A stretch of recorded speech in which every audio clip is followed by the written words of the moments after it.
چلا امین المومنین نے جو فرمایا نہج البلاغہ میں کہ اتباع کل ناق یمیلون مع کل ریح، اتباع کل نائق لم یستضیؤ بنور العلم ولم یلجؤ الی رکن وثیق. مولا کائنات فرما رہے ہیں یہ جو خس و خاشاک ہوتے ہیں نا، خس و خاشاک کیا ہے؟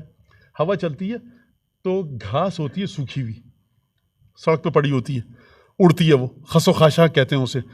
پتوں کے ڈنٹھل ٹوٹے ہوئے پتے چرمرا جاتے ہیں، سوکھ جاتے ہیں پاؤڈر کی صورت میں. جب ہوا چلتی ہے تو وہ ہر طرف آپ کو اڑتے ہوئے نظر آتے ہیں، خس و خاشاک. ایک ہوتی ہے گرد و غبار، ایک ہے خس و خاشاک. تو مولا کہہ رہے ہیں بعض لوگ اس طرح سے ہوتے ہیں، ذرا سی ہوا چلی ہل کے رہ گئے. یہ کن کی؟ یہ فیس بک اور واٹس ایپ کے ذریعے دین نہیں سیکھ سکتے آپ نور امامت کے ذریعے دین سیکھیے. عجیب بات یہ ہے کہ 1200 سال پہلے کا ابو حمزہ صومالی اس طرح سے تربیت کی ہے چھٹے امام نے اور چوتھے امام نے اور پانچویں امام نے کہ کئی 100 میل دور بیٹھ کر سمجھ گیا. بتاؤ مدینے میں کیا ہوا؟ کہا میں مدینے سے نکلا جعفر صادق مر چکا تھا. کہا پھر کیا ہوا؟ کہا یہ ہوا. کہا مسئلہ حل ہو گیا، امام کون ہے سمجھ گیا. اور آج مولانا یہ حدیث صحیح ہے، کتاب تو پڑھیے نیچے کون سی ہے. یہ مولانا یہ ہم اس طرح سے کر سکتے ہیں؟ آپ کے اپنے گھر کی تجوری میں کیا مال ختم ہو چکا ہے؟ دعا کمیل کی دولت ختم ہو چکی ہے، حدیث قصہ کو موت آ چکی ہے نعوذ باللہ، مفاتیح الجنان آپ کے گھر میں نہیں ہے کیا؟ یہ آج کا حال ہے، ہوا چلی ہلنے لگے. کیوں ہوا یہ آج حال؟ جب نجاست آئے گی کلام امام میں اپنی طرف سے تو یہی حال ہوگا. آپ زمزم میں نجاست ملا دیجیے، آپ نہیں پی سکتے، نہیں پی سکتے، آپ پی سکتے نہیں پی سکتے.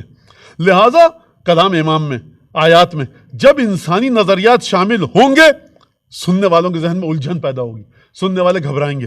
لیکن جب خالصتاً امام کی تعلیمات کو کوئی لینے کی کوشش کرے گا، ابو حمزہ صومالی ثابت ابن دینار ہو کوفے میں بیٹھا ہوا اور امام صادق کی شہادت ہو مدینے میں، مدینے سے کوفہ 1200 کلومیٹر کا فاصلہ، نہ فیس بک نہ ٹیلی، کچھ نہیں ہے، کچھ نہیں ہے. کہہ رہا مجھے بتاؤ ہوا کیا؟ کہا میں نے یہ دیکھا. کہا میرے لیے مسئلہ حل ہو گیا. آنے والا خوب توجہ کیجیے گا، جو مدینے سے آ رہا کہہ رہا ہے بھائی تمہاری سمجھ میں کیسے آیا امام کون ہے؟ ہماری سمجھ میں نہیں آ سکا، وہاں سے آ رہا تمہاری سمجھ میں کیسے آیا؟ یہ امام کی تربیت ہے. لہٰذا اپنے آپ کو اس مرحلے پہ لائیے. ذرا سی ہوا چلی اپنے آپ کو دور کیجیے چیزوں سے اور آئیے ان چیزوں کو تھامیے کہ جو خالص تعلیمات ہیں.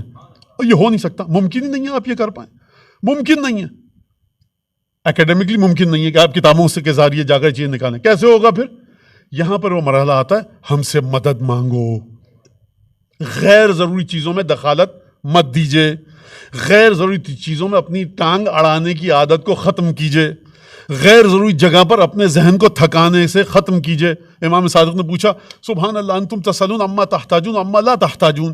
عجیب تم لوگ ہو، وہ بھی چیز پوچھتے ہو جس کی تمہیں ضرورت ہے، جس کی ضرورت نہیں ہے وہ بھی پوچھتے ہو. وہ پوچھو، یہ میرے جملہ ہے اب کہ وہ پوچھو جس کی ضرورت ہے. لہٰذا یہ آپ تربیت دیکھیے کس طرح کی تربیت ہے.